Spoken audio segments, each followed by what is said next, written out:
Hey everyone, I'm Matt FF Dynasty on Twitter, and you are listening to the certified inferno that is the Dynasty Hot Seat.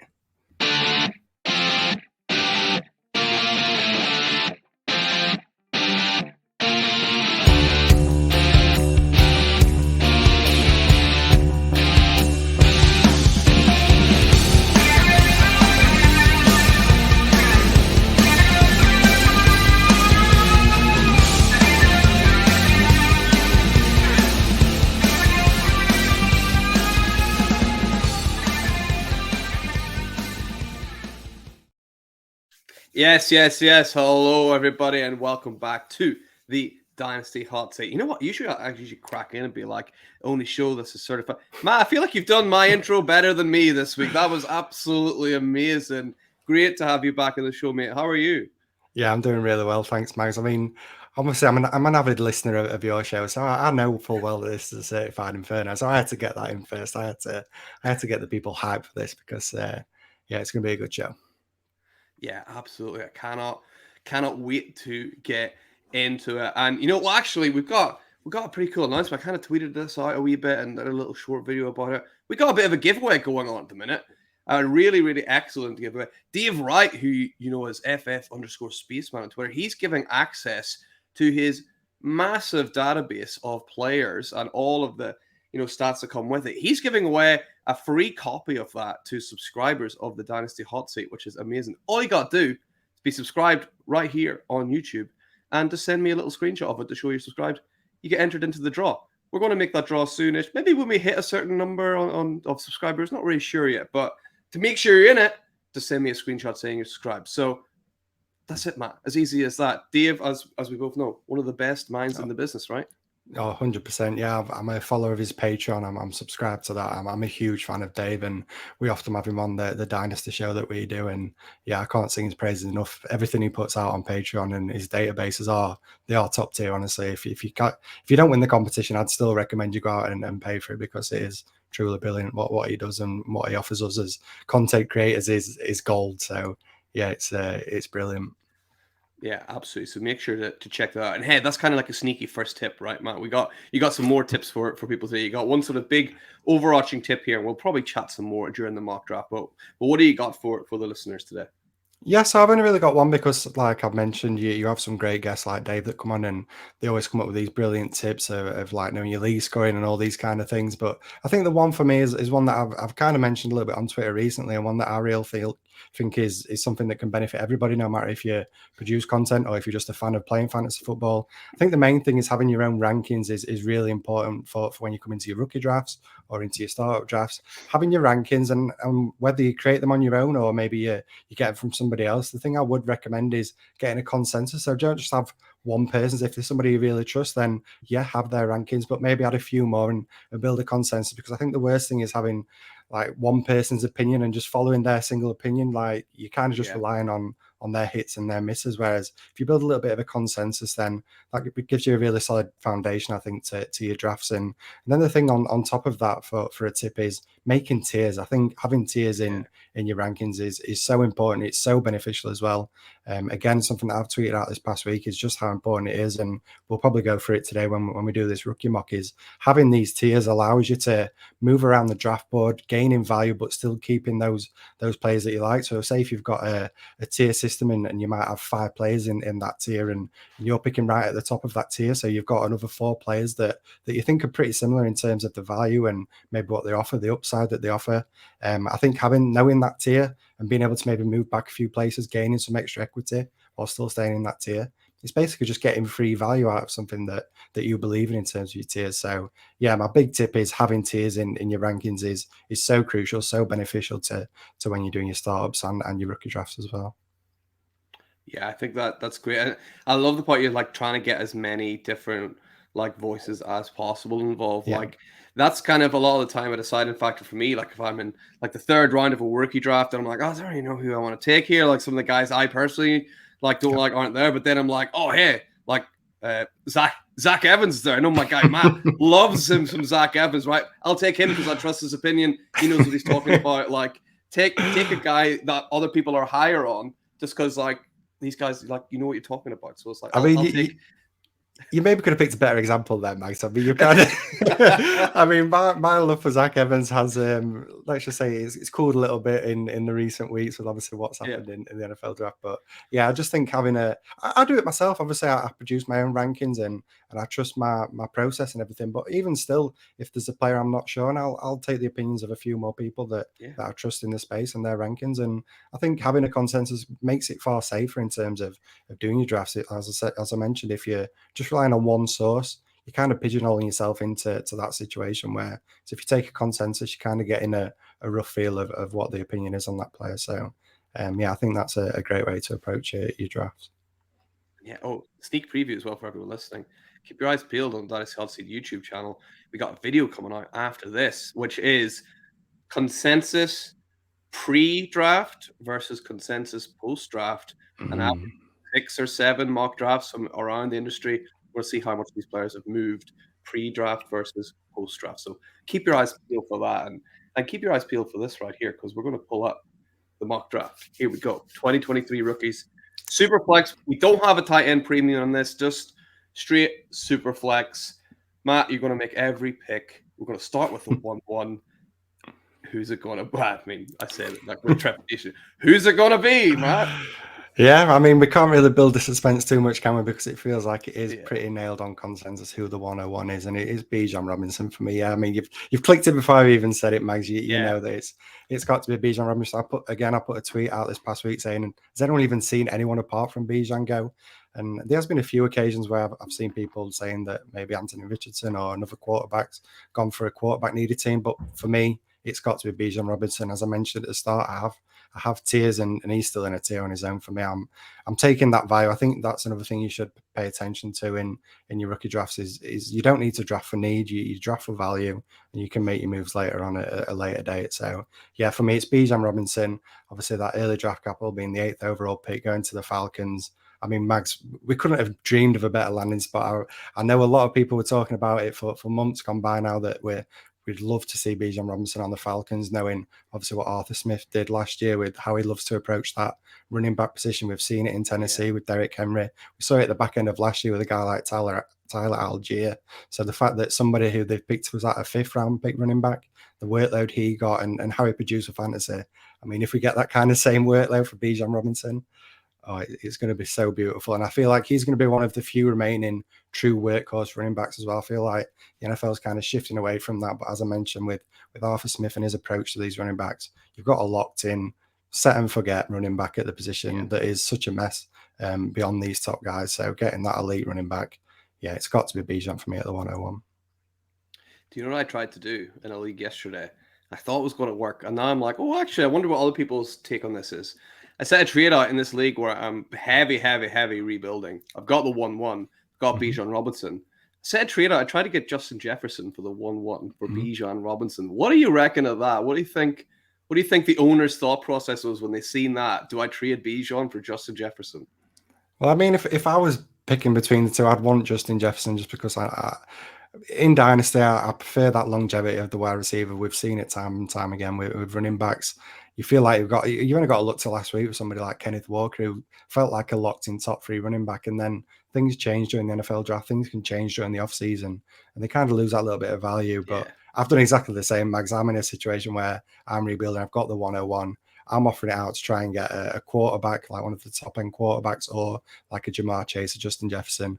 Not had any luck just yet, but I feel like in startups, Bijan's going to go at the end of the first round in startups. So if you're basing your values on that, there's plenty of players that you can maybe attack and try and change the 101 for in Dynasty. So yeah, I love maybe making that move if you are a rebuilding team, take advantage of somebody that wants Bijan Robinson and maybe get a little bit of value out of it. But yeah, for me, he's the 101 in rookie drafts.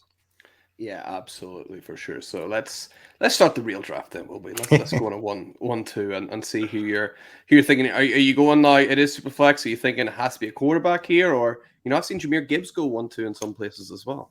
Yeah, you're right. I've seen him go 1-2, 1-3, 1-4, breaking up this band of quarterbacks. But for me, as I mentioned with my tiers, I've got all 3 of these quarterbacks in the same tier. So this is maybe one of those situations where if I own the 102 and I'm maybe a rebuilding team, maybe I can look to move back a couple of spots, get a bit more value and still look in a quarterback, because I feel like these quarterbacks all offer different kinds of value. I think it depends on your roster construction, what situation you are in Dynasty. Maybe pushes you more towards one player than the other, but just in a vacuum, and who I think should be the 101.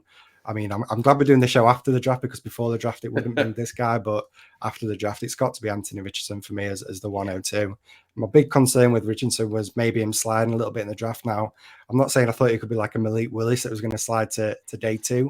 But I did just worry that maybe he could go down to I don't know, like the 12th pick, the 13th pick, and just slide a little bit out of that top 10, that top 5. But the fact that he got picked in the 4th overall pick, going to the Colts as well, which felt like a dream landing spot. We know that the new head coach that they've got over there, he's worked with guys like Jalen Hurts and Justin Herbert, and what they've been able to offer us in fantasy. So I feel like this is just the ideal fit for Anthony Richardson, going to the Colts.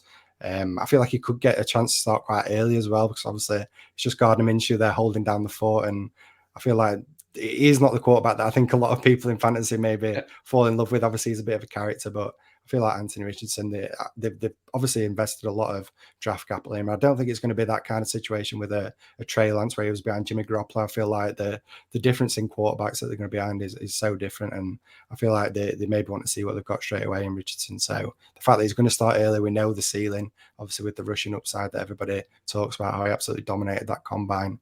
For fantasy, the ceiling is incredible for Anthony Richardson. And as I say, in a vacuum, picking out of all these quarterbacks, I'm shooting for that upside and what he offers. Yeah, the more I kind of listen and see other people and be part of different mock drafts, this seems to be Anthony Richardson is borderline like breaking away on a tier in his own now, actually, because he ended up so high. And then people seeing what like Justin Fields did last year. Justin Fields barely threw the ball and finishes what, quarterback 6, 7? Yeah. And like, if Justin Fields can do that, Anthony Richardson offers quite a lot more rushing the ball than Justin Fields does, at least what we've seen in college. So who knows what he'd be able to do. So yeah, I love the pick of Anthony Richardson. And I think it was just interesting as well, with before the draft, everyone was saying about the floor was potentially risky, and then a lot of people were correct in saying actually the floor is pretty high with Richardson, because as you mentioned with like a Justin Fields. But for me, whenever I said the floor is low, it was more about him when he's not on the field. You know what I mean? It's like how long it could take. The floor could be 0 points in next year's season if he doesn't see the field. So the floor is actually pretty low. But in terms of when he's on the field, the floor is there, the ceiling is there. But for me, before the draft, it was just that worry that, well, he might sit year 1, and then we could be in that Trey Lance situation where he might not get the opportunity, he might not impress, and it might not turn out the way we hope it does. So for me, that was my argument with the floor, and I just wanted to say why. If anyone ever did see me say, well, the floor's a bit risky with Richardson, it's more that I wasn't 100% sure that he was going to see the field early. But I mean, with the spot he's got, the draft capital he's got, he's starting. So the floor's great for fantasy. The ceiling's great. What's not to love? Yeah, the floor, it's kind of hard to describe the floor with him. It's almost like it's a trapdoor, right? It's like everything's fine until like someone pushes that button, and then everything's gone, right? So it's really interesting with him and what he's going to do. But I've got my fingers crossed for Anthony Richardson. I hope he does well. So let's see who follows up at the 1-3 then. Yeah, so this was actually my QB1 before the NFL draft, and as I mentioned, with the reasons for Anthony Richardson, he's now moved up to the top of that. But I still, as I said, I think this is a tier altogether with these 3 quarterbacks. But the guy that I lean more to now is CJ Stroud. As I mentioned, he was my QB1 before the NFL draft. He just feels like that more NFL ready quarterback. He feels like he could probably be the best NFL quarterback out of these guys. And I think for fantasy, you do have to consider that while it's a completely different game, obviously we're getting points for different things, not for winning games. I feel like CJ Stroud, if you know you've got that solid quarterback that's going to have that longevity in the NFL, that's something you need in fantasy with quarterbacks. We've seen it time and again with quarterbacks where they could dip in value if they're struggling when they come in as rookies. But for me, CJ Stroud, his accuracy is easily the best quarterback in terms of accuracy for me out of this class. And what he's done over at Ohio State has been incredible. Now, I know the situation he was in with the wide receivers he has had the pleasure of playing with for his college career has obviously helped that. But I think a lot of it could do with CJ Stroud and his ability as well. I think he's definitely helped these wide receivers in terms of their college career as well. So I absolutely love CJ Stroud. I love the fact that he was picked second overall, because obviously there was the rumors that he could potentially be one that slipped in the NFL draft. So to get that locked in second overall pick in the NFL draft, going to the Texans is great for me. And I mentioned this on another podcast as well recently, is I think the fact that the Texans were willing to give up their first round pick to take the third overall pick in the NFL draft is a real vote of confidence behind CJ Stroud. They obviously believe in him and this team and what they can do next year, for the fact that they're willing to give up their first next year. So I feel like that's another sign of confidence in Stroud, and they obviously really like him as a quarterback. So again, that's just elevating my trust in him. And as I say, I think he's going to be a real safe quarterback in fantasy. Probably a high-end QB too, maybe a little bit more ceiling to that as well. But I think he's a solid pick at the 103.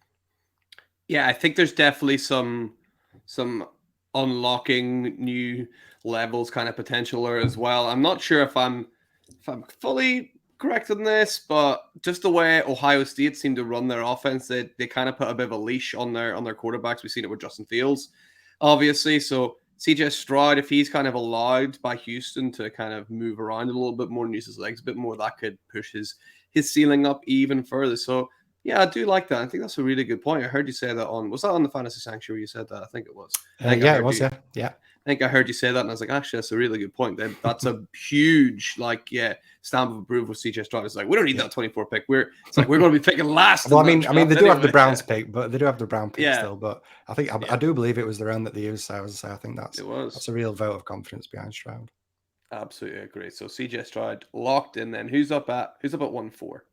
Yeah, so as I mentioned, these quarterbacks all in the same tier. So Superflex sticking with the quarterback. Bryce Young going to the Panthers, number 1 overall pick. I mean, first of all, what a great situation to be in, being the first overall quarterback selected in the NFL draft. Going to the Panthers, which I think is actually not too bad a situation. And people mentioned that the supporting cast he's going to have over there is not great, but he's got some real solid veterans there, and guys like Thielen, DJ Chark. I feel like the foundations that they've got there is pretty solid for him coming into the NFL. He's going to have some established wide receivers. While in fantasy they might not be the greatest, but having somebody like an Adam Thielen that can help you as a rookie quarterback coming into the league is going to be great for him. It looks like the Panthers are going to be willing to surround him with some more weapons as well. Obviously they selected Jonathan Mingo in the second round. So again, this is a team that I think is going to build around Bryce Young. Again, what he offers in fantasy is probably pretty similar to a CJ Stroud. I think in terms of the ceiling that they've got and the floor that they've got, I feel like they are pretty close. But again, I think there's going to be another great quarterback in the NFL. I'm going to have a lot of longevity, hopefully. There's obviously the concern with the size, but I feel like that's the only real argument people have against Bryce Young, to be honest, because what he's done in his college career has been great. And people always say because he's an Alabama quarterback, he might have had an easy ride. But to be honest, his receiving core the last couple of years has not been brilliant over at Alabama, since obviously he lost Jameson Williams a couple of years ago. Last year didn't really have too much in terms of weapons. So I think he's a solid quarterback, and he's going to be great again in the NFL and hopefully for fantasy. Yeah, I think Bryce Young I think it's not hard to say Bryce Young might be the best quarterback out of these three, but we're not picking the best quarterback here. We're not NFL general managers. We're picking the best fantasy quarterback. And a comparison that people always talk about, Bryce Young is short. It's like, well, so was Drew Brees. It's like Drew Brees had to break NFL records to become fantasy relevant. Like he had to literally pass more passing yards than anyone else ever had to become fantasy relevant, because he wasn't great using his legs. He was just incredibly accurate. So that's kind of the ceiling that Bryce Young needs to hit. He needs to be elite level, game changing, passer to become, fantasy relevant. Or, he could end up being, and there's obviously nothing wrong with it, like a Kirk Cousins kind of guy. And, are you happy getting, Bryce Young for the next, 10, 15 years as a quarterback to a pick 1-4? Probably, right? Probably. That's still pretty good value. So, yeah, I think Bryce Young, we talked about ceiling and floor. I think, the floor is probably quite nice for Bryce Young, but the ceiling, it's one of those low ceiling flats, right? You can touch the floor and one of your feet are still on the ground at the same time, right? Lovely heating, very safe, very economical, but not quite the same as Anthony Richardson, which is Do you ever click on the OMG tab on Airbnb? Do you ever do that? absolutely fantastic. You get the tree houses and like all this kind of thing, right? It's much more exciting, right? But yeah, Bryce Young's a much safer investment. But we got him locked in at 1-4. Sorry, and next up we got the pick 5 of the first round. So who are you going with here, Matt? Yeah, this is a real tough one for me because this guy and the guy that I got at the 106, literally light for me. I've flipped them back and forth numerous times just in the last few days since the NFL draft. Before the draft, it was easily Jackson Smith and Jig for me, and then the draft capital that I saw that Jameer Gibbs got, I think it shocked everybody, and that kind of made me think, well, okay, there's obviously a clear plan for him in Detroit. So as I say, it's literally flipped and flopped for me numerous times. I think at this moment in time, I'm now leaning more towards Jameer Gibbs. I just think being that running back, we know that the positional value in fantasy, it's something that people are always chasing. Having these young running backs in fantasy is obviously great. You feel like you're getting that insulated value. And then the fact that Jameer Gibbs is this receiving back as well is going to be great for PPR leagues. As I mentioned, the fact that Detroit were willing to take him so early, the 12th overall pick, I think it shocked everybody seeing how high he went. But Detroit clearly have a big desire to bring him into the team. The fact that they were happy to move on DeAndre Swift, who I think has been a great receiving back for them over the last couple of years, just couldn't stay healthy, which was a shame to see. But they've obviously got a plan for their running backs and how they want to use them. Jameer Gibbs obviously fits that bill perfectly. So for me at this moment in time, he is now going to be my 105. But as I say, I've flipped between him and JSN because I think both are going to be great for fantasy for years. But yeah, just getting that positional value at running back just edges it for Jameer Gibbs for me at the moment. Yeah, I think if you're at 1-5 here, you might almost be like just looking at your team and being like, right, how am I at running back here? I'm actually, you can never be too safe at running back, but if you are like fairly safe, then you might want to go with wide receiver, or if you're needing running backs, you might want to go with the running back here. I think both players are pretty, pretty good. And there's been a lot of chat about, this class isn't what it was hyped up to be and things like that. But we've got 6 huge players here for fantasy. Some might even say, 7, some might even push it to 8. But the top 6, I think, are like really locked in. And having a first round where you have 6 kind of slam dunk prospects, that's really, really good. I still think it's a good class. Maybe not quite what it was hyped up to be, but that's about as good as you can ask for usually, getting 6 of the first round that are really elite.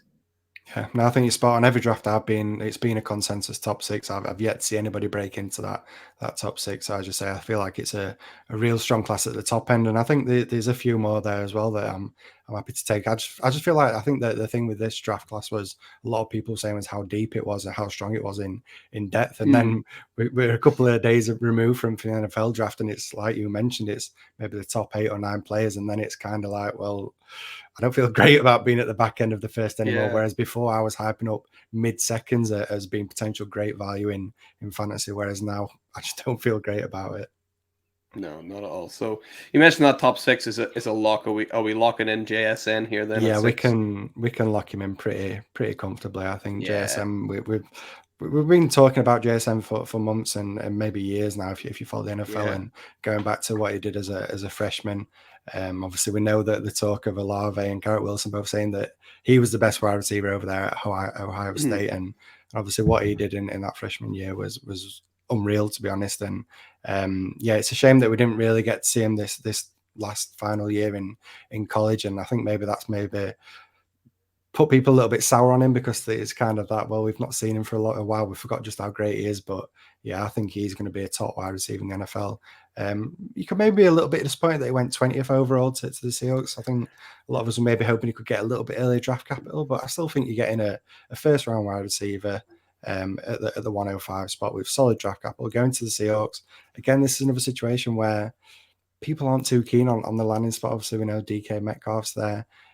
Tyler Lockett as well, and I think he's going to fit into that wide receiver 3 role straight away and be that slot guy because we know how great he has been in the slot. But Tyler Lockett's not getting any younger. DK Metcalf we know what he is. We know what DK Metcalf offers in the receiving game, and I feel like JSN offers something completely different to that. And I think he's going to be brilliant for Geno Smith, having that safety blanket of somebody like a Jackson Smith and Jig. But people are worried that he's not going to be hugely efficient and put great fantasy numbers up year one. And I'd agree with that because we know the Seahawks love to run the ball. But I think long term for Dynasty, I think he's going to be a great wide receiver. I've got no issues of ranking him right now as a a top 15 wide receiver in Dynasty, because I think he's going to be brilliant, and I think the ceiling's potentially even better than what people give him credit for. I can almost see him being almost like, do you remember whenever Devonta Smith first came out and the first sort of 6-7 games he wasn't producing? Yeah. That's whenever I went out and I bought an absolute ton of Devonta Smith, because it's like you can't just expect everybody to be Justin Jefferson, Jamar Chase. It used to be a saying that these like rookie wide receivers take like a third-year breakout, right? That used to be a saying. Obviously now we're getting used to these guys hitting as rookies, but Jackson Smith and Jigba, I'm wondering if there's something there with him. If he doesn't, come out and light the world on fire right away, I bet there might be a window there where you can get Jackson Smith and Jigba at a price. So I'd keep your eyes peeled for that just in case. And I actually do quite like the landing spot. The more I think about it, I'm like, actually, I'm quite happy with that one. Yeah, so, I think that's why I've probably put Jahmyr Gibbs above Njigba, because I feel like if maybe a few weeks into the NFL, I feel like Gibbs is going to have that bit more value, because if JSN isn't lining it up straight away, I feel like Gibbs is probably the more likely of the two to have an early start, and his value is obviously going to be higher than what JSN's is, and then maybe you can make that move like you mentioned. You can move off Gibbs to a JSN and probably get plenty more thrown on top as well. So that's probably why I've got it the way I have at the minute in my rankings.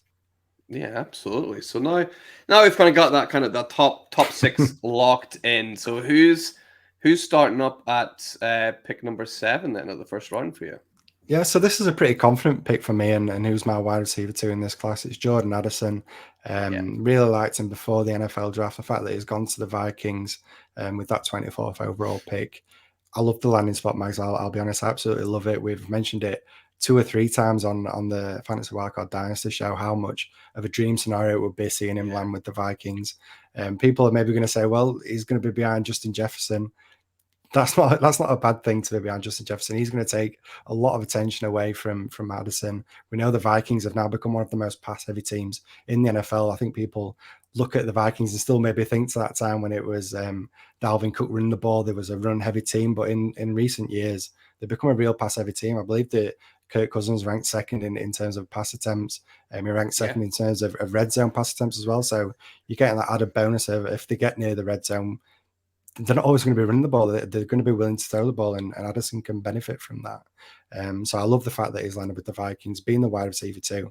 I feel like that's going to keep his value at a solid enough level where you can invest in a cheap enough value to get a wide receiver in fantasy that could be with the likes of a T. Higgins or a Jalen Waddle. That's a wide receiver 2 on the team, valued as a wide receiver 2, but the upside is far greater than that. And if anything were to ever happen to Justin Jefferson, you've got a locked-in wide receiver 1 on a pass-heavy offense. I mean, it's a smash for me. He's in a tier on his own above the following wide receivers that we're going to talk about. And to be honest, he's probably pushing to get into that tier with JSN and Gibbs for me, because I love the potential upside he's got.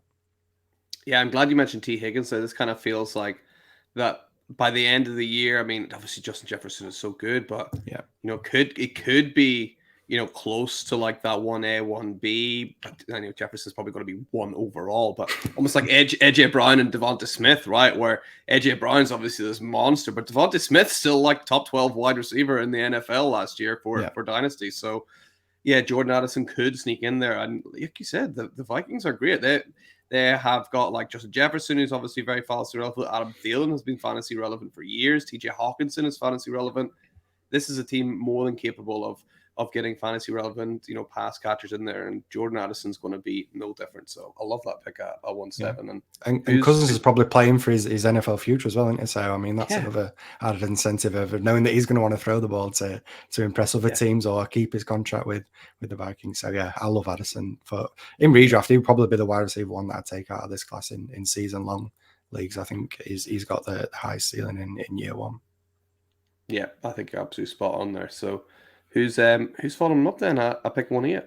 Yeah, so at 1-8, I'm sticking with the wide receivers. I'm going for Quentin Johnson. He's a guy that I really liked leading up to the NFL draft. I know there's a lot of people not too sure on him, feel like if they were going to pick anybody to be a potential bust out of these top-end wide receivers, he could be that one guy. But Absolutely, again, I absolutely love the landing spot, landing with the Chargers. Solid draft capital, with the 22nd overall pick, the second wide receiver off the board.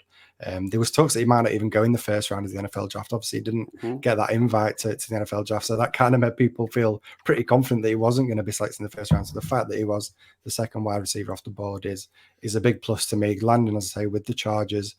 We know how great Justin Herbert can be for fantasy, and he's been crying out for another weapon on this offense. There's been a need for a speedster, and while I don't think Quentin Johnston's quite at the level of maybe some of these other wide receivers that they could have taken, he's still got plenty of speed to him. He's a big-bodied guy. Feels a little bit like maybe a Mike Williams who's on the other side, and maybe this is that transition from maybe moving on from Mike Williams.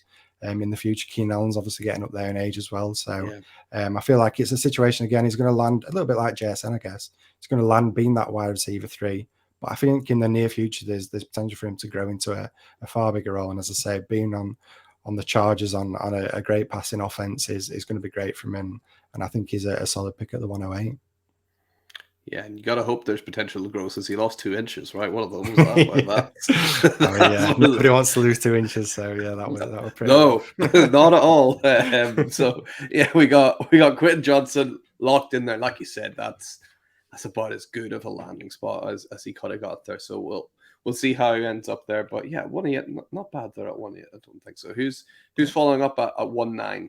Yeah, so again, I'm going to stick with the wide receivers. As I said, in Dynasty, I do tend to lean more to the wide receivers just for that longevity, learning from previous mistakes of taking somebody like a Keyshawn Vaughn over a Justin Jefferson. Yeah. So I'm happy to stick with the wide receivers. And again, Zay Flowers, I think he's been pretty underrated at the moment. He feels like the consensus wide receiver 4, and some people aren't really showing him, and they're willing to take these running backs over him. And I think there's more to Zay Flowers than what maybe people are giving him credit for. I feel like maybe they're just looking at the landing spot with the Ravens thinking, well, it's not a very pass-heavy offense. Lamar Jackson, is he a true passer of the ball? He's more of a running back playing quarterback. But now I believe that Zay Flowers is going to be great for this offense. I feel like the Ravens now, they've made changes to the coaching staff. They brought in a new head coach that is promised that this is going to be a more pass-heavy offense. He wants them to throw the ball more. They've just paid Lamar Jackson a great contract to keep him as the franchise quarterback. So I feel like he's got a point to prove as well. He's made it known as well that he wants to pass the ball more. So I feel like we might see a shift from Lamar Jackson being that elite run of the ball and showing a bit more in what he can do passing the ball. And Zay Flowers is probably going to step in. I think he could push to be the wide receiver 1 in this offense straight away behind Rashad Bateman, who obviously struggled with the injury last year, showed flashes at the start of the year. Obviously, he was a first-round pick as well. But I think Zay Flowers, what he offers is that speed. So he's going to be great for this offense. And Lamar Jackson getting the ball to him early and letting Zay Flowers do what he does best with that elite speed that he's got. So I think the landing spot's maybe a little bit better than what people are giving it credit for, and I think he's going to be a great wide receiver in the NFL, and hopefully that materializes for fantasy. I know he's going to be behind Mark Andrews. We know how much Lamar Jackson loves Mark Andrews, but being the second option on this hopefully new and improved offense next year, I think could be a solid value looking back in a couple of years at where you've got him. Yeah, absolutely. I'm going to have to make the joke about Lamar being given his flowers as well, right? That's got to get it in there. New contract, new offense. Yeah, can't wait to see what he does with Zay Flowers. Very exciting. So we got 3 picks left in the first round. So who's the third last pick for you, Matt? Yeah, so now is where I'm willing to move off the wide receivers. I feel like them 4 are the locked in top 4 wide receivers, and now I'm willing to take that shot on a running back. I think there's a couple of running backs that I still truly believe in. I know there's been a lot of talk that the landing spots or the draft capital has not been great for some of these running backs, but the guy for me that's my running back 3 at the moment is Devon Achane. I know he was selected in day 3, a 3rd round pick. But I mean, the landing spot is brilliant. And I'm not just saying it's purely down to landing spot because I liked him pre-NFL draft. I think I had him my RB4, RB5 before the NFL draft. But just getting that landing spot with the Dolphins, you couldn't have picked a better landing spot for Devon Achane. And his skill set fits so perfectly into that Dolphins scheme. And he's going to be used in such a great way, using that elite speed. We know that he's a track star. His speed, we saw it at the combine just how fast he is. So I feel like landing with the Dolphins, we've seen it already with a guy like Raheem Mostert, somebody with that speed, and obviously this 49 and style offense that they've got under Mike McDaniels now at Miami. he's going to be the perfect fit for this. And I love the landing spot. I think he's got the ability to beat out these guys that are still there. Jeff Wilson, he's proven to be a solid running back. Obviously, McDaniels likes him from his time at the 49ers, and Raheem Mostert as well. But he's getting up there in age. He's struggled with injuries, and I feel like this is the like-for-like replacement for him. And yeah, I'm super excited about the landing spot, and I think he's going to be great on this offense. Yeah, that's like obviously lots of people on the show before the draft, like talking about landing spots, and a couple of episodes, like I've talked to some guests, like one of these running backs is going to hit the jackpot and get that Miami landing spot. And if you could have handpicked, maybe apart from Bijan Robinson, obviously, but if you could have picked someone, Devon Achane be right at the top of that list for just like their ultimate sort of Mike McDaniel kind of pass catching, does it all, like speed kind of guy. I can't wait to see what he does in this offense. And again, it might be frustrating at times because obviously he does love himself some Raheem Mostert. He does love himself a little bit of Jeff Wilson as well. But Devon Achane, he'll certainly get his licks in as well. So definitely one to look forward to. And pick 10, good value as well. So who's up pick 11 as well? Yeah, so again, I'm sticking at the running back position, and I feel like a lot of people won't agree with this. I know I've had people say to me when I posted my rankings that they wouldn't touch this guy at this point, but I'm still confident in Zach Charbonnet at the 111 at the running back, being the running back for. I mean, I know, the landing spot is not great. You're going in alongside of Kenneth Walker, who looked brilliant for a large part of last year with the Seahawks, but he's got that solid draft capital. He was selected in the second round of the NFL draft. That can only be a positive and show how much Pete Carroll wanted to get Zach Charbonnet in. We know how much the Seahawks love to run the ball. I feel like the Seahawks saw that the struggles that they had when Kenneth Walker went down last year at the running back position, how they had no real depth there, and this year they've still got no real depth. So I felt like this was always a need for them. I think in the NFL draft, maybe it was a little bit earlier than what we thought, but I mean, Pete Carroll, he loves a running back. So yeah, seeing him go there, the landing spot isn't great on the face of it, but I do think he's going to be put into a role straight away with Kenneth Walker. I feel like from what I've seen Pete Carroll say about him after the NFL draft is they like what he offers. He can be used in the receiving game. He can be used as a runner as well. So I feel like Charbonnet's got a real chance at fighting for that receiving down work in this offense. And if anything, it's more a negative for Kenneth Walker. I think that the NFL draft and what's happened and the selection of Charbonnet, I feel like he's now lost that locked-in workhorse role that he had last year, and I feel like this could be a split. I still think that Walker's going to be the lead back out of the two, but it wouldn't shock me at all if it was a 60-40 split. We saw Charbonnet get 40% of the carries, and as I say, in a run-heavy offense, a team that loves to run the ball, establish the run early, I think Charbonnet's still got some potential value. And as I've mentioned, if anything were to happen to Kenneth Walker, you've got the starting running back for the Seattle Seahawks. I mean, that's a prized possession in fantasy, and what he could offer if anything were to happen to Kenneth Walker, you've got a potential league winner. So I still think at the 111, I'm willing to back the talent and not just fade him because of the landing spot. And take Zach Charbonnet here. Yeah, I mean, do you know who else is the second round running back who was drafted to play for the Seattle Seahawks? Kenneth Walker.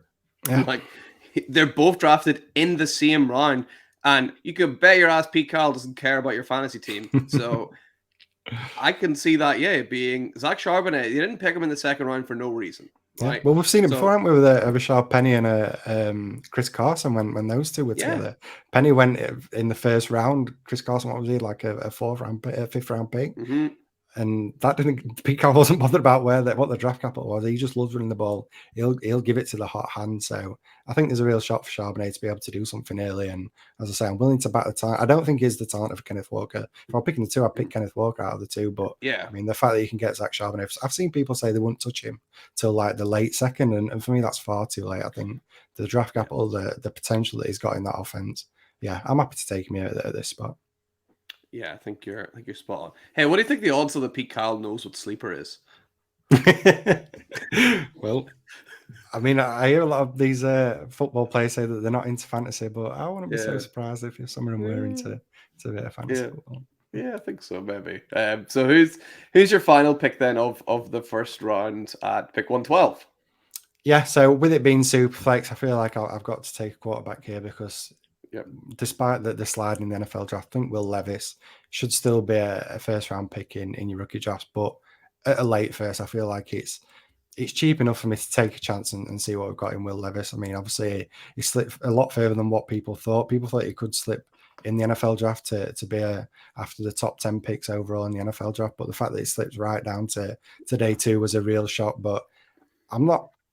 Obviously, I am concerned, but I feel like the fact that the Titans were willing to move up, they moved up 8 spots to go and grab a Will Levis. I feel like the Malik Willis experiment is over now. I feel like they don't see that developing, but getting a Will Levis who's been pretty solid in college, shown flashes that he can be a good NFL a good starting quarterback in the NFL. I feel like the Titans wanted to go and get somebody to potentially be that replacement for Ryan Tannehill. And I mean, this Titans offense wasn't great last year. So, I mean, we could be talking about Will Levis seeing an opportunity maybe earlier than what we'd expect. If he can put up a real battle in training camp and preseason before the NFL draft, it wouldn't shock me at all if maybe they just take a chance and see what they've got in Will Levis straight away. So the fact you're getting a potential starting quarterback at the back end of the first round, while I've never been in on Will Levis. I've never been a Will Levis guy.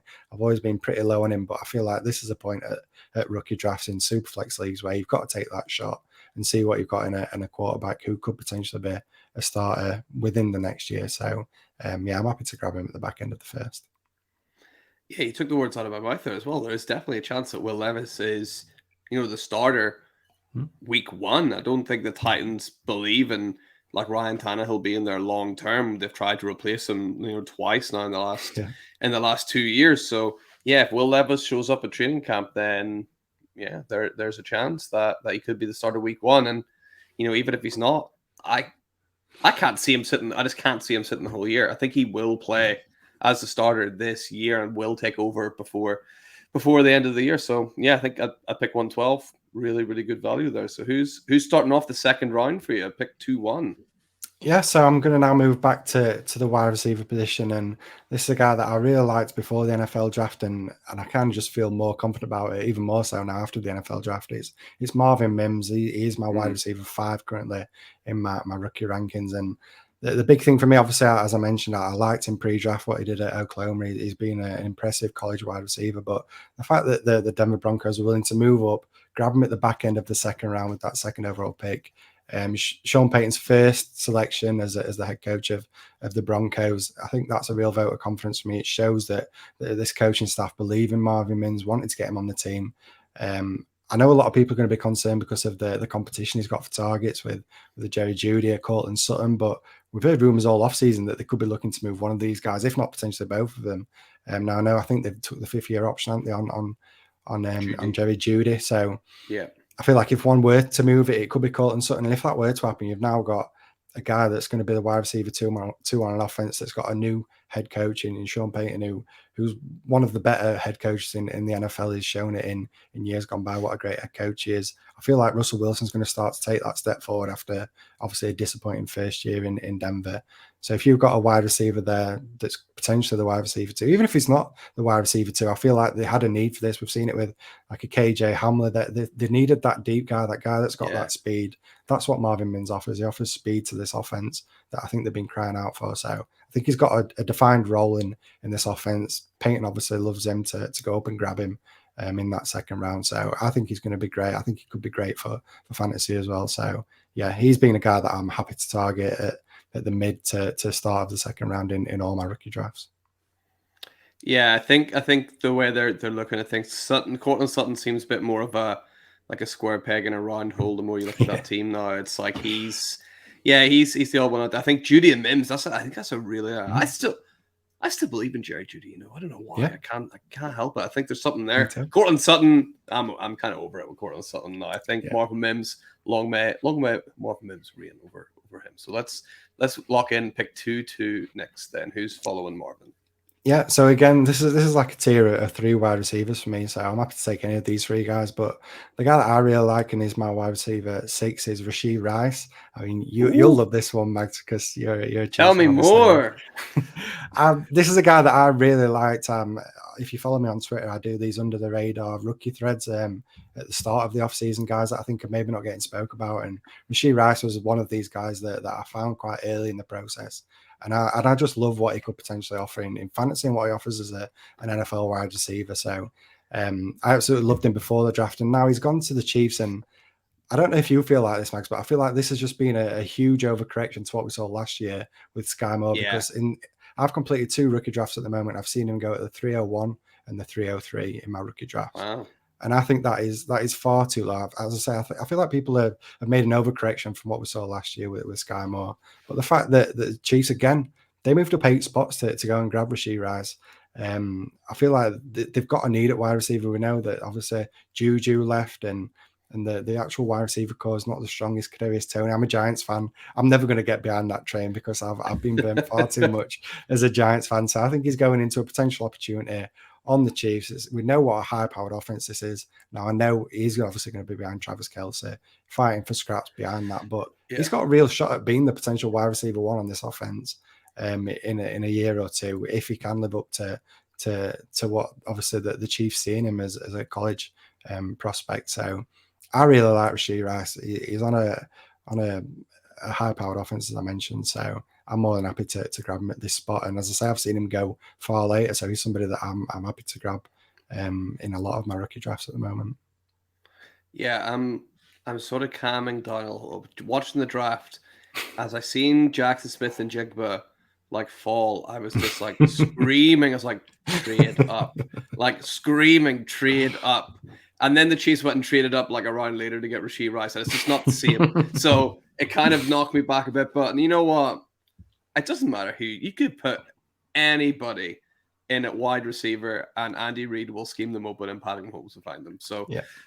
I think Rashee Rice has got a bright future, and like he's not like a McCole Hardman kind of weird experiment kind of guy. He's someone that's got really good fundamentals, runs really good routes, catches the ball really well. So he's here to stay. He's not like this weird gadgety experimental guy. So I think he'll do well in the Chiefs. And just take that Juju Smith-Schuster role, and we may laugh at our friend Kev for believing in Juju so much last year, but he was still fantasy relevant, right? He still put up some points. He's still a good wide receiver 3 for your team. So Rashee Rice could definitely be that. So pick at 2-2. So who's following Rashee Rice at 2-3?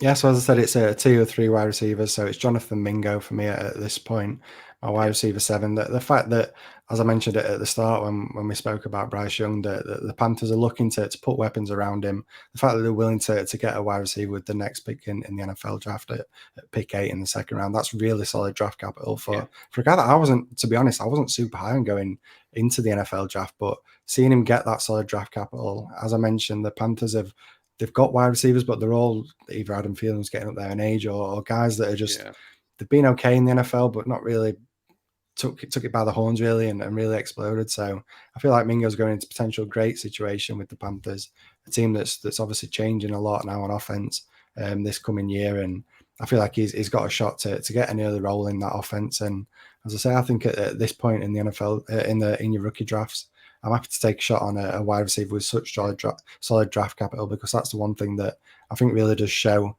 in fantasy. If you get that early second round draft capital for a wide receiver, that's still pretty good. So he's a guy that's moved up my rankings, and I'm happy to grab him at this point.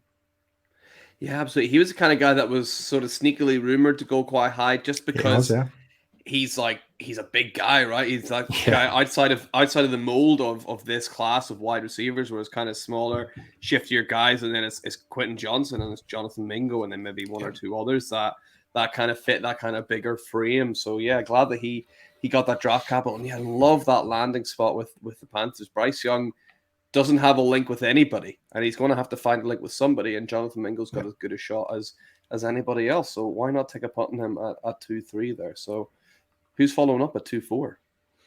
Yeah, this one could be a controversial one. Maybe a lot of people wouldn't do it at this point, but I'm going to, again, Superflex. I'm looking at quarterback. I'm taking Hendon Hooker here. Now, I know he's an older prospect. Obviously, he's 25 years old. He's an older quarterback. He's coming off that tough ACL injury. He's gone to the Lions. So you pretty much guaranteeing he's going to sit behind Jared Goff for at least a year, but he probably needed that anyway. He probably needed to sit this first year anyway because of the injury. So I think taking a quarterback, I'm willing to take a shot. We've seen it in previous years. You can take this gamble at quarterback. Just looking back to last year, I mean, nobody was really high on a Desmond Ridder, but I mean, look what he's now the potential starting quarterback in the NFL next year with the Falcons, and you've probably got a better return on investment than what you paid for him in rookie drafts last year. So I just think in Superflex, with how much quarterbacks can be valued, if you've got a starting quarterback, that their value is going to be a potential. You could probably get a future first for any starting quarterback in the NFL. So I think getting Hendon Hooker in the middle of the second round is a gamble I'm willing to take. And while I know he could sit a year and maybe not get an opportunity early, and he's an older prospect, I think there's a chance that if he does get that shot, a little bit like a Geno Smith, obviously an older quarterback that never really got a chance in the NFL, but when he finally got that chance, he's actually proven a lot of people wrong. So as I say, I'm willing to just stash him at this point in my super flex drafts, being a quarterback, and maybe seeing what we've got next year if Jared Goff doesn't hit the heights that he hit last year. It's so strange, right? Because he is seen as like the heir to Jared Goff, but he's like, what, 2 years younger than Jared Goff, right? Yeah. So it's a bit of an odd one. But yeah. Obviously they've drafted him in because, they're obviously looking to see if they can expand in that role. He's obviously incredibly accurate, like has broken lots of records before for like lack of interception. He's very good at not throwing interceptions, I believe. Hendon Hooker, that's one of his big things. And he's a bit more mobile than Jared Goff, but that's a lot of people are a bit more mobile than Jared Goff. So Hendon Hooker, swing for the fence as a quarterback for sure at 2-4. Then here we go, 2-5. So it's not tight end premium, but at what stage do you just kind of go, ooh, I do like tight ends still, though I can still play those guys. Yeah, this is probably about that spot that I've got this tier of 5 guys now, and both the top 2, well, my top 2 tight ends fit into this tier. And I mean, I could take it anyway, but I feel like in the last few days, I've actually got a little bit higher on the Titans than what I was originally straight after the NFL draft, because I just feel like tight ends in fantasy, they usually take a little bit of time to develop, and I feel like you could maybe hit on a wide receiver or a running back that could gain value a lot quicker than what a tight end could. But in the last few days after the dust settled a little bit on the NFL draft, I'm starting to feel a little bit more in these tight ends. So I'm going to take a tight end. Dalton Kincaid is my tight end 1 now. He was my tight end 2 before the NFL draft. But I think that draft capital that he's got has been the first tight end selected in the first round. And the Bills moving up to grab him as well. I've seen the videos come out after that they wanted to get above the Cowboys because they felt like they could take a tight end. So they've moved up to get their guy. And I mean, he could be walking into a situation where he's the second option behind Stephon Diggs in this offense pretty much straight away. Now I know Dawson Knox is still there and he's been solid, both in fantasy and in the NFL. But they obviously wanted this guy. They know Kincaid's whole bag in college was he's the best receiving tight end out of this class. So you feel like you know what you're getting in Kincaid. They brought him in to be a weapon for Josh Allen, who's had a need for weapons in this offense for the last couple of years. So yeah, getting a tight end that could be used heavily in the passing game in a high-powered Bills offense tied to Josh Allen, who's one of the best quarterbacks in the NFL at this moment. Yeah, this is the point where I'm happy to now start taking a shot on tight end. And even though it's not tight end premium, I feel like you could still get him in this second round, and it's still great value for a guy that could potentially push into the top 6 tight ends within a couple of years if he hits the ground running. So yeah, I love Kincaid at this point of the draft. Yeah, absolutely. If you're looking for that upside, if you're looking for like your potential kind of next Travis Kelce, Dalton Kincaid's the best shot you have in this class, and maybe the best we've seen for since Kyle Pitts came out. Maybe the next. I don't think there was who was it last year? That guy could. I can't even remember his name, man. That's how memorable he is. The guy, the big tight end that came out last year in the class. He plays for the Cardinals. Trey McBride, right? Oh, sure. He was the guy. Yeah, he was the guy last year. So I think Kincaid, I'd have him slightly ahead of where McBride was.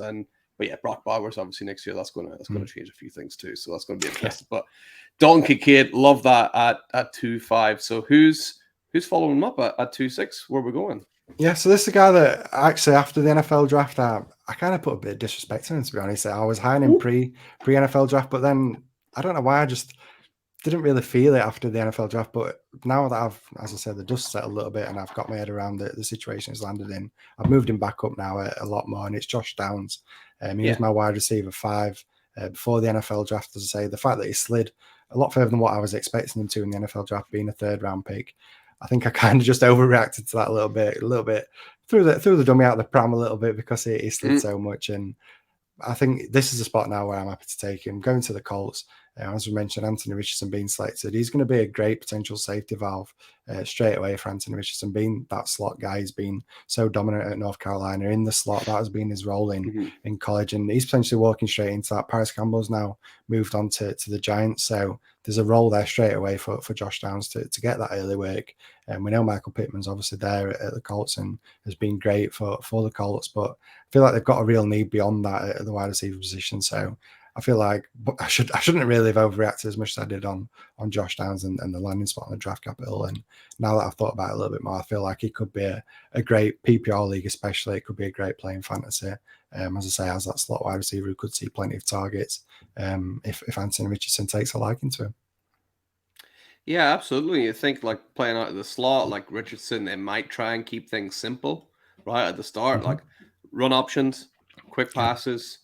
Who's going to be there in the slot? Probably open Josh Downs, right? So yeah, he's a guy that I think is really good value there at 2.6. And I know there's like historical data all about wide receivers in the third round or later, like and his height and everything. But I mean, we took Hendon Hooker 2 slots ago. The guy that announced the pick for Hendon Hooker, he stood up and said on the stage, he was like, "Oh wow, so this is what it feels like to be up here, huh? Those Amon-Ra St. Brown, right? Yeah, like with the best moment of the draft that no one's really talking about.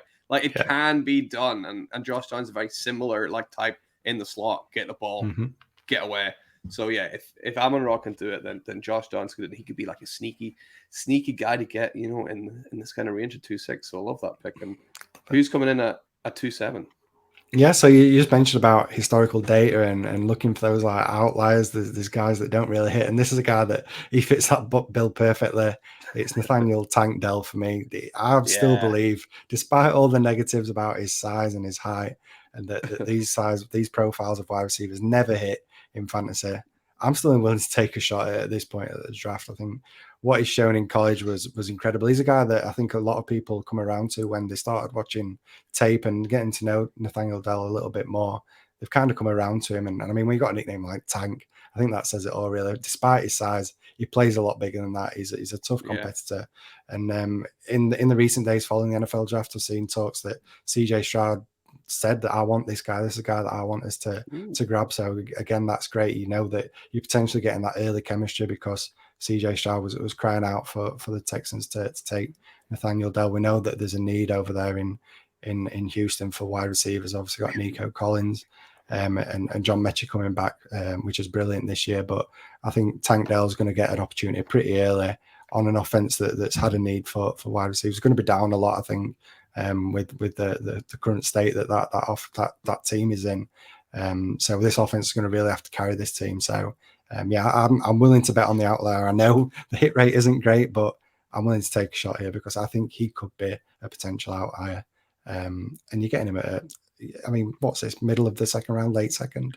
I mean, we're not getting much else. These are all coming just crapshoots, really, and you're just hoping for the best. So, yeah, I'm happy to take him here as my wide receiver now. Yeah, exactly. This is where you're just like, right, what's the ceiling here? And it's like, right, or who's like almost like the most talented, like who's shown you like the most, and Tank Dell has shown so much. Doesn't matter what size he is, like he's shown that he's a playmaker. So you want playmakers in your team? Why not take him at 2.7? Who's your next playmaker then coming off the board at 2.8? Yeah, so I'm going to go back to the tight end position. This was my tight end one before the NFL draft. It's Michael Mayer. He's now landed with the Raiders. I think he's landed in a great situation. I was shocked that he wasn't the second overall tight end selected in the NFL. But I mean, he wasn't too far behind. Going to the Raiders, who have obviously had a need at tight end since Darren Waller's gone to the Giants. And now they've got Jimmy Garoppolo at quarterback. I mean, we know what he did at the 49ers with that tight end over there in George Kittle. So could we potentially looking at the new Jimmy G with his new George Kittle in Michael Mayer?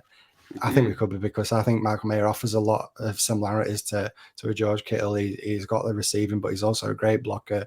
He's a true prototypical tight end. I think he's the best overall tight end out of this entire class. He's a guy that if you play Devy, you've known about him for a while. People have been excited by him. So, yeah, Michael Mayer for me, I think he's going to be a great tight end in the NFL and hopefully for fantasy as well. I was shocked Sam Laporta went ahead of him. Same. Actually shocked. I mean, I wonder if much like Sam Laporta when he's under pressure, if the Lions drop the ball a little bit with that one, like it's yeah, Michael Mayer would have been a much safer pick. And you're right, like people forget what happened whenever when Trey Lance went down and Jimmy G went back in. What was everybody saying? It was like Kittle season all day because Jimmy G loves some of the tight end, and now Michael Mayer's there, so that could be a really interesting link up there. So we got Michael Mayer locked in. So who's in at 2-9 then? Yeah, so this is the last guy for me. As I mentioned at the start, it's a tier of 5, yep. and this is the last guy for me. It's Jaden Reed, the wide receiver selected by the Packers in the second round. This was probably one of the biggest shocks to me in the entire NFL draft in terms of fantasy relevant players. The fact that the Packers took him so early, because for me, he wasn't anywhere near this range of wide receivers where I valued them, and I was shocked to see him go in the second round. But I think now he's got that solid draft capital as well, landing in a situation where he could get opportunities pretty early there. Obviously, Christian Watson's there. He's been the main wide receiver for them. And beyond that, it's kind of just a lot of later round guys that they took maybe last year in Romeo Dobbs and players like that. There's an opportunity here for Reed to come in straight away and be the wide receiver 2 on this offense. Now, I know they're obviously playing with Love at quarterback, who we don't really know too much about just yet, but maybe he's better than what people are giving him credit for, and maybe he can carry this offense a little bit. So I'm willing to take the shot here, purely down to draft capital, but I also think the landing spot's pretty good for a potential early opportunity for him, and that's just going to repay you in terms of value. If he starts the season hot and with opportunities, I feel like his value is going to gain far more than what you're getting right now as a late second in your rookie drafts. Yeah, absolutely. He's a guy that's just flown up, boards. I mean, obviously, I've been doing these like mock drafts for months now. I've been asking people. We did 2 rounds. Asked people to give sleepers. Not once has his name been mentioned in months and months and months. So yeah, for him to fly off the board now, that's really interesting. We'll see what he does on the Green Bay Packers. And we've got 3 picks left, Matt. Who you going with pick 210? Yeah, so now this is for me where I'm going to start hammering running backs. We know that when this is the spot for me where you should be taking running backs, taking a shot on these guys that have been day 3 picks or late day 2 picks and are going to get an opportunity. So for me, the guy that's at the top of my list right now is Roschon Johnson, who landed with the Bears. He's going into a situation where it could potentially be the starter pretty much straight away. I mean, obviously Khalil Herbert, a lot of the fantasy community love Khalil Herbert and felt like he was kind of stuck behind David Montgomery and should have got more of an opportunity. But I think what Roschon Johnson offers is different to what Khalil Herbert got. And I know they brought in Foreman as well, but I'm not sold on that. I think he just did great with the opportunity that he got with the Panthers, but I feel like what Roschon Johnson offers, not a lot of people really know what he's about, because he's obviously been sat behind Bijan Robinson for the last 3 years in college and just getting those opportunities. But he can be used in the running game. He can be used in the receiving game, tied to Justin Fields, who he's going to open up lanes. People always worry about these mobile quarterbacks not passing to the running back, but when it comes to running the ball, they actually create lanes for these running backs. So on this Bears offense that I think is going to run the ball plenty next year, I think he's got a great shot of early opportunity. And if he is the starting running back for the Bears, for a fact his value is going to take a jump up a little bit like a Damian Pierce did last year. So yeah, I'm happy to take a shot on a running back in Johnson at this stage. Do you know, I've got a sneaky bet I'm going to put on next year. I don't know where I'm going to find it, but I think I've got a trick play ready for the Chicago Bears, and it's Roschon Johnson to throw a touchdown pass. Yep, used to play quarterback, so I'm not against it. Yeah, that's like a sneaky bet. I don't know who would even make that or where I would go to find it, but that's one I want to put on for next year. Roschon throwing a touchdown pass. So look out for that. Love it. So, you got 2 picks left to go. Who's going to be your penultimate pick then of this draft? Yeah, so again, another running back that's got a potential opportunity. It's Kendre Miller for me. Now, I know a lot of people are really high on him, so I'm probably not going to get a lot of shares of him because I've seen him go a lot earlier than this in rookie drafts. But for me, I think at this stage is where I'm willing to take a shot on him. Got an opportunity with the Saints. He got solid draft capital, being a 3rd round pick. We know the situation with Alvin Kamara is a bit up in the air at the moment, but he could potentially be suspended. The only concern I do have is more similar to a Jamal Williams than he is an Alvin Kamara for me. While I think he can be used in the receiving game, I think he is more of a a solid run of the ball than a receiver of the ball. So I'm interested to see how that plays out. But it feels like Jamal Williams is going to be a lock for the early down work, the goal line work, because of what he showed with the Lions. So I do just worry about how it materializes, but I feel like he's going to get an opportunity. And as I say, if you get a running back that's getting an opportunity, that can lead to a return on value. You can look to move off him if he does get that bigger share of this backfield than what maybe we expect. So I'm happy to take a shot at him at the end of the second. Yeah, absolutely agree. I think he's really good value there, 211. And right, you got one more pick, 212. Who's running up enough? You stand at running back? I am going to stay at running back, and this is a guy that I think a lot of people are out on now because we've had a lot of medical reports on this guy, and it's safe to say it's not looking too great for him. But I'm happy to take a shot on Tajay Spears here, landing in the 3rd round to the Titans. I mean, all this is coming out about the fact that he's got no ACL, and obviously he's had the 2 previous ACL injuries, now got no ACL. He's got arthritis in this knee. I mean, yeah, that is obviously a big red flag. His career is going to be shortened by that, but we're playing Dynasty, playing these 3-year windows anyway. So I'm just looking for a guy. If he doesn't play after his rookie contract, I'm not too bothered, to be honest. I'm just looking for something now. I know he's behind Derrick Henry, but this is a team that love to run the ball. If the Titans are willing to invest a 3rd round pick into him, that's still pretty solid draft capital. So that tells me that even though the medical things have come out, they've obviously know more than what we do, and they're happy to use that draft capital on him. So I think he's a fair shot at this range. If anything were to happen to Derrick Henry, there's been talks of him being traded a few times during the offseason. So if he does get moved on, you're in a Titans backfield that runs the ball plenty. So again, happy to take the shot at running back at this stage. Yeah, the medical thing, are kind of just like, right, okay, what is it you're worried about? The no ACL? Are you worried about the way he moves? It's like, well, if you're worried about that, maybe try like watching him, because there should be no worries about his movement. And then, are you worried about him getting injured? I'm like, he's a running back. Like he's going to get injured. They all get injured. So it's. Yeah, and the bonus is if you haven't got an ACL, you can't tear it again. So 100% true, right? Everybody's tearing their ACLs, not Tajay. He's not doing that at all. So I love that pick there at the back end of the second round, 212. And Matt, we're not going to go through the full 3rd, 4th round, but is there any guys here that you're like, I like this guy in the 3rd or the 4th, or like some kind of sleeper picks for people listening that you like at the moment? Yeah, well, I'll just give a few quick ones. I mean, Sam Laporte, we mentioned a little bit earlier. I feel like he's a tight end that because of that solid draft capital, I wouldn't be shocked if or argue if somebody wanted to take him higher at maybe the back end of the 2nd or mid-2nd. But I think if you're getting him at around the 3rd round, the mid-3rd round, I think you're getting a real solid potential tight end. Obviously, we know TJ Hawkinson, what he did in that offense, and the opportunity he's going to get in Detroit because there's no real Titans there. So for me, he's somebody that I'd definitely be looking at around this point. Or maybe potentially, and then some sleeper guys. I mean, you mentioned it at the top of the series, Zach Evans. I'm not willing to quite give up on him yet, but I am willing to accept that he is falling a lot further in my rankings. But again, in the 3rd round, he's landed with the Rams, a potential opportunity there for him. We know Cam Akers has had a bit of a rough time with Sean McVay, and there've been a little bit of doghouse treatment to him and what have you. So I feel like there's a potential opportunity for Zach Evans to maybe get some work early doors, and he could potentially fight his way to being a starter at some point. And then my final one, this is a guy that's been my sleeper for months now, Mags. This is a guy I've been super on. It's Puka Nacua, again to the Rams. But I've loved this guy for ages. I mentioned that I do these under the radar rookie threads, and he's a guy immediately that I found and I absolutely fell in love with him. Love the way he plays, really versatile, can be used in a variety of different ways, like screen passes, jet sweeps. They can get really creative with Puka Nacua, and the Rams are a team that are willing to do that. We've seen it with guys like Robert Woods, how they used him in a very similar way. So I love the landing spot. I love the player.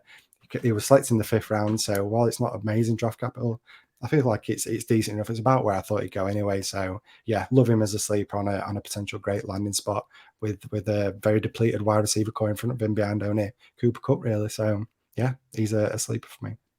Yeah, absolutely love it. Do you know I've got another sleeper that plays for the Rams? And this is probably an unpopular opinion. Stetson Bennett. Oh, okay. Matthew Stafford. Yeah. Not being healthy. Wouldn't be shocked if he plays one more year and retires. Stetson Bennett could be your future quarterback of the Rams. Nobody's really talking about it. So could be a little bit like a Sam Howell kind of situation. Yeah. Yeah. So I'm keeping an eye on it. So far in most drafts, he's actually just gone completely undrafted. So somebody can pick up on your waivers for free. How about that? Free, just like the giveaway we're doing for Dave Wright's database. So if you haven't already subscribed, make sure you're doing that for sure. So let's pull away our board there. And just want to say, Matt, man, been an absolute pleasure as always. Great chatting some of these rookies with you. Do you just want to remind everybody where they can find you online and what you're up to? Yeah, so you can find me on Twitter at MattFFDynasty. Currently don't do any written content for anybody, but I do put a lot out on Twitter. A lot of my content is through Twitter. So if you want some written content, you can find me there. And then also I'm the co-host of the Fantasy Wildcard Dynasty show with my friends Kevin Ali. We do a weekly Dynasty show talking about all things Dynasty. And actually this month as well, we've got a big announcement. We're doing this charity streamathon again. We've done it twice already. This is going to be his third year doing it, raising money for Mind Charity, which is a great charity that supports people suffering from mental health. So we're doing that again on the 20th of May. If you are willing to donate or able to donate, you can find all that on our Twitter page at Fantasy Wildcard. But yeah, it'd be great if you could support us. If you can't do a donation, just please share it or come and watch it and join us, because we've got some great guests coming on. It's going to be a lot of fun, yourself included, Mags. Hopefully we can get you on there. So yeah, it's going to be a great day raising money for a great cause. So that's the big thing for me that I'd like to just mention before I go. But thank you once again for having me on, Mags. I love the hot seat. I'm a huge fan. I watch it every opportunity I get. I'm watching it. So thank you for having me on. It's been a lot of fun. Thank you so much. And yeah, everybody check out definitely the fundraising for that. I'll put the link to the option to donate in the YouTube description and also on the tweet that's gone out. So make sure you check it out and click and donate. It really does help. And obviously, thank you so much for listening, everybody. That's it for today. Keep your eyes peeled for some more content coming out real soon. And don't forget about that amazing giveaway to Dave Wright's database. All you got to do is subscribe. Send me a little screenshot. Easy. So thank you from Matt, from me. Awesome. Once again, remember, for anything Dynasty you want to know, keep it locked on the Certified Inferno. And we'll see you next time. Bye.